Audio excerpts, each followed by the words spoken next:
una ko nakita si Long Reach, very simple lang. Naniwala lang ako na pwede yung pag-buhay. 7 years in network marketing before Long Reach came. Yun nga, marami akong experience sa network marketing. I'm very thankful for that. So hindi ko na-experience yung baka hindi ko nakilala si Long Reach. Although there's a lot of challenges I'm facing the time. Even though what happened to me, I'm doing network marketing at Long Reach is a giant company, 28 years in manufacturing industry sa China. And sobrang namin sa kasi yung mga kilalang brands na nakikita mo sa mall, mga kilalang brands na nakikita mo sa mga TV ads, si Long Reach pa lang gumagawa. Kaya sobrang ako na-amaze regards to quality and the credibility and the stability. Ngayon, 6 countries na narating ko because of Long Reach.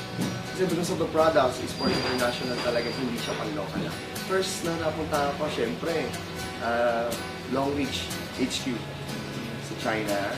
Sobrang amazed ako doon. Kaya first time ko sumakay sa aeroplano na international, yung 3 hours na sabi ko, sarap. Nakaka-excite isipin ha, 5 years from now. Ang dami kong matutulungan. Tutulungan ko yung pamilya ko. Sobra. Hindi lang yung sarili ko.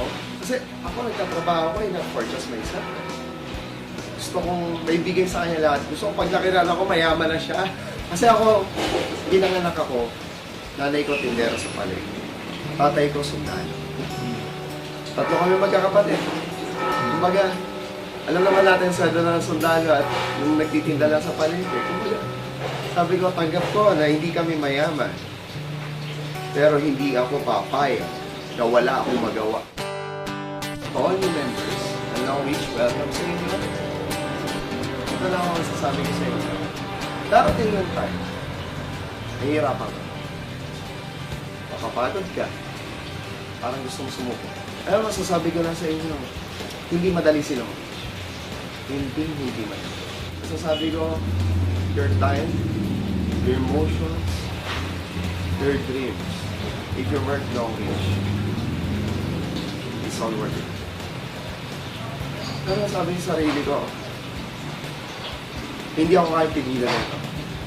Mas malaking pangarap ko kaysa sa hirap. Sakit. In every step that I take, there's a lot of pain. But that pain doesn't stop me to get the life that I want.